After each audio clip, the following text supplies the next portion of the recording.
ಆತ್ಮೀಯ ಬಂಧುಗಳೇ, ಶ್ರೀರಾಮಚರಿತ ಮಾನಸ ಲಂಕಾಕಾಂಡ ಇದರಿಂದ ಇವತ್ತು ಚೌಪಾಯಿಗಳನ್ನು ತಿಳ್ಕೊಳ್ಳೋಣ. ರಾವನು ರಥಿ ಬಿರಥ ರಘುಬೀರ ದೇಖಿ ವಿಭೀಷಣ ಭಯವು ಅಧೀರ ಅಧಿಕ ಪ್ರೀತಿ ಮನ ಭಾ ಸಂದೇಹ ಬಂದಿ ಚರಣ ಕಹ ಸಹಿತ ಸನೇಹ नाथ न रथ नहीं तन पद त्राना केही विधि जितब बीर बलवाना सुनहु सखा कह कृपा निधाना जेहि जय हो सो स्यंदन आना सौरज धीरज तेहि रथ चाका सत्यशील दृढ़ ध्वजा पताका बल विवेक दम परहित घोरे क्षमा कृपा समता रजु चोरे ईस भजनु सारथी सुजाना बिरति चर्म संतोष कृपाना दान परसु बुद्धि शक्ति प्रचंडा बर विज्ञान कठिन कोदंडा अमल अचल मन त्रोन समाना सम जम नियम सिली मुख नाना कवच अभेद विप्र गुरु पूजा येहि सम विजय उपाय न दूजा सखा धर्ममय असरथ जाके ಜೀತನ ಕಹನ ಕತಹು ರಿಪುತಾಕೆ. ಇವು ಚೌಪಾಯಿಗಳು. ಈಗ ಇದರ ಅರ್ಥವನ್ನು ತಿಳ್ಕೊಳ್ಳೋದಕ್ಕೆ ಪ್ರಯತ್ನ ಮಾಡೋಣ. ಇಲ್ಲಿ ತುಳಸಿದಾಸರು ಹೇಳ್ತಾ ಇದ್ದಾರೆ, ಎರಡೂ ಯೋಧರು ಕೂಡ ಸರಿಯಾದ ಜೋಡಿಯನ್ನ ಆರಿಸ್ಕೊಂಡು ಇಬ್ರು ಹೋರಾಡೋದಕ್ಕೆ ಶುರು ಮಾಡ್ತಾ ಇದ್ದಾರೆ. ಈ ಕಡೆ ವಾನರ ಬಲ್ಲೂಕಗಳು ಶ್ರೀರಾಮಚಂದ್ರನನ್ನ ಹೊಗಳುತ್ತಾ ಇದ್ರೆ, ಇನ್ನೊಂದು ಕಡೆ ರಾಕ್ಷಸರು ರಾವಣನನ್ನ ಹೊಗಳುತ್ತಾ ಪರಸ್ಪರ ಭಯಂಕರವಾಗಿ ಕಾದಾಡ್ತಾ ಇದ್ದಾರೆ. ರಾವಣ ರಥಾರೂಢನಾಗಿದ್ದ, ಶ್ರೀರಾಮ ರಥ ಇಲ್ಲದೆ ಇರೋದನ್ನ ನೋಡಿ ವಿಭೀಷಣನಿಗೆ ತುಂಬ ಒಂಥರ ಭಯ ಆಗುತ್ತೆ, ಅಧೀರನಾಗ್ತಾನೆ, ಅವನು ಧೈರ್ಯನೇ ಇಲ್ಲದೆ ಇರೋ ಹಾಗಾಗುತ್ತೆ.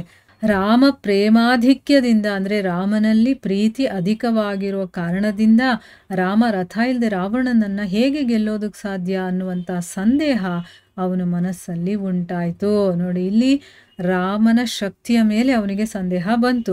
ಯಾಕೆ? ಅತಿಯಾದ ಪ್ರೀತಿ ಆದಾಗ ಆ ರೀತಿ ಆಗುತ್ತೆ. ಏನಾಗ್ಬಿಡುತ್ತೋ ನಾವು ಇಷ್ಟಪಟ್ಟವ್ರಿಗೆ ಅನ್ನೋದು ಬಂದ್ಬಿಡುತ್ತಲ್ವ, ಆ ರೀತಿ ಇಲ್ಲಿ ಅವನು ಮನಸ್ಸಲ್ಲಿ ಸಂದೇಹ ಪಡ್ತಾನೆ. ಶ್ರೀರಾಮನ ಚರಣಗಳಿಗೆ ವಂದನೆ ಮಾಡಿ ಅವನು ಸ್ನೇಹಾರ್ಧವಾಗಿ ಈ ರೀತಿ ಹೇಳ್ತಾನೆ, ಪ್ರಭು, ನಿಮ್ಮಲ್ಲಿ ಹೋರಾಡೋದಕ್ಕೆ ರಥ ಇಲ್ಲ, ತೊಟ್ಕೊಳ್ಳೋದಕ್ಕೆ ಕವಚ ಇಲ್ಲ, ನಡೆಯೋದಕ್ಕೆ ಪಾದರಕ್ಷೆಗಳೂ ಇಲ್ಲ, ಬಲಶಾಲಿಯೂ ವೀರನೂ ಆದ ರಾವಣನನ್ನ ನೀವು ಹೇಗೆ ಗೆಲ್ತೀರಾ ಅಂತ ಕೇಳ್ತಾನೆ. ಆಗ ಕೃಪಾಳುವಾದಂತಹ ಶ್ರೀರಾಮ ಹೇಳ್ತಾನೆ, ಮಿತ್ರನೇ ಕೇಳು, ವಿಜಯವನ್ನ ಪಡೆಯೋದಕ್ಕೆ ಅಗತ್ಯವಾಗಿರುವಂತಹ ವಿಜಯಿಯ ರಥನೇ ಬೇರೆ, ಶೌರ್ಯ ಧೈರ್ಯಗಳೇ ಆ ರಥದ ಗಾಲಿಗಳು. ಒಬ್ಬ ವಿಜಯಿ ಇರ್ತಾನಲ್ಲ, ಅವನ ರಥ ಬೇರೆ ಅಂತ ಹೇಳ್ತಾ ಇದ್ದಾನಲ್ಲ, ಯಾವುದದು ಅಂತ ಇಲ್ಲಿ ರಾಮ ವಿವರಣೆ ಮಾಡಿ ಹೇಳ್ತಾ ಇದ್ದಾನೆ. ಶೌರ್ಯ ಮತ್ತು ಧೈರ್ಯಗಳಿದೆಯಲ್ಲ, ಅದೇ ಆ ರಥದ ಗಾಲಿಗಳು. ಸತ್ಯಶೀಲ ಅಂದರೆ ಸದಾಚಾರ, ಇದೇ ಆ ರಥದ ದೃಢ ಧ್ವಜಗಳು ಮತ್ತು ಪತಾಕೆಗಳು. ಆಮೇಲೆ ಬಲ, ವಿವೇಕ, ದಮ, ಪರೋಪಕಾರ ಇದೆಯಲ್ಲ, ಇದೇ ಅದರ 4 ತುರಗಗಳು. ಕ್ಷಮೆ, ದಯೆ, ಸಮತೆ ಅನ್ನುವಂತಹ ಮುಪ್ಪರಿಯಿಂದ ಮಾಡಿದಂತಹ ಹಗ್ಗಗಳಿದೆಯಲ್ಲ, ಹಗ್ಗವನ್ನು 3ರಿಂದ ಹೆಣೆದು ಮಾಡ್ತಾರಲ್ವಾ, ಇಲ್ಲಿ ಕ್ಷಮೆ, ದಯೆ ಮತ್ತು ಸಮತೆ ಅನ್ನೋದಿದೆಯಲ್ಲ, ಅದರಿಂದ ಮಾಡಿರುವಂತಹ ಹಗ್ಗದಿಂದ ಅವುಗಳನ್ನು ಕಟ್ಟಿರ್ತಾರೆ. ಭಗವದ್ ಭಜನೆ ಅನ್ನೋದಿದೆಯಲ್ಲ, ಆ ರಥವನ್ನು ನಡೆಸುವಂತಹ ಸಮರ್ಥ ಸಾರಥಿ. ಅಂದರೆ ಆ ರಥವನ್ನು ನಡೆಸೋನು ಯಾರು ಅಂತಂದರೆ ಭಗವಂತನ ಭಜನೆ. ಅದಕ್ಕೆ ಪ್ರತಿನಿತ್ಯ ಭಗವಂತನ ಭಜನೆಯನ್ನು ಮಾಡಬೇಕು. ಆಗಲೇ ಆ ಒಂದು ರಥ ಚೆನ್ನಾಗಿ ನಡೆಯೋದು. ಸಾರಥಿ ಹೇಗಿರಬೇಕು? ಯಾರು ಸಾರಥಿ ಅಂದರೆ ಭಗವದ್ ಭಜನೆ ಇದೆಯಲ್ಲ, ಅದೇ ಸಾರಥಿ.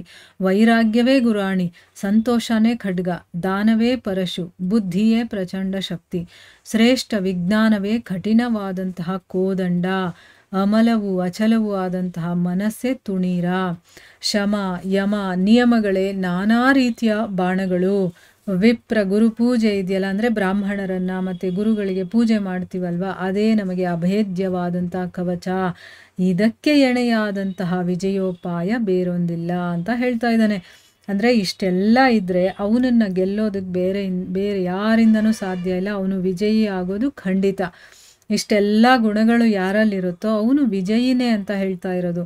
ಎಲೈ ಮಿತ್ರನೇ, ಇಂತಹ ಧರ್ಮಮಯ ರಥ ಇರುವಂಥವನನ್ನ ಯಾರೂ ಜಯಿಸೋದಕ್ಕೆ ಸಾಧ್ಯ ಇಲ್ಲ, ಅವನಿಗೆ ಶತ್ರುಗಳೇ ಇರೋದಿಲ್ಲ ಅಂತ ಹೇಳ್ತಾ ಇದ್ದಾನೆ. ಯುದ್ಧ ಸಮಯದಲ್ಲಿ ಭಗವಂತ ವಿಭೀಷಣನಿಗೆ ಹೇಳಿದಂತಹ ಈ ಉಪದೇಶ ಇದೆಯಲ್ಲ ಇದು ಅಪೂರ್ವವಾಗಿರುವಂಥದ್ದು. ಈಗ ನಿನ್ನ ಹತ್ರ ರಥ ಇಲ್ಲ, ನಿನ್ನ ಹತ್ರ ಕವಚ ಇಲ್ಲ ಅಂತೆಲ್ಲ ಹೇಳ್ತಾನಲ್ಲ, ಸೊ ಅದಕ್ಕೆ ಅದೆಲ್ಲ ಬೇಕಾಗಿಲ್ಲ. ಈ ಗುಣಗಳಿದೆಯಲ್ವಾ, ಇವೆಲ್ಲ ಇದ್ದರೆ ನಮ್ಮನ್ನು ಯಾರೂ ಸೋಲ್ಸೋಕ್ಕಾಗಲ್ಲ, ನಾವು ವಿಜಯಿಗಳಾಗದೇ ಇರೋದಕ್ಕೆ ಸಾಧ್ಯನೇ ಇಲ್ಲ ಅಂತ ಹೇಳ್ತಾ ಇದ್ದಾರೆ. ಅಂದರೆ ಇಂಥ ಒಂದು ಗುಣಗಳಿರೋವನಿಗೆ ಶತ್ರುಗಳೇ ಇರೋದಿಲ್ಲ ಅಂತಂದ್ಬಿಟ್ಟು ಅವನು ಹೇಳ್ತಾ ಇರೋದಕ್ಕೆ ಅರ್ಥ.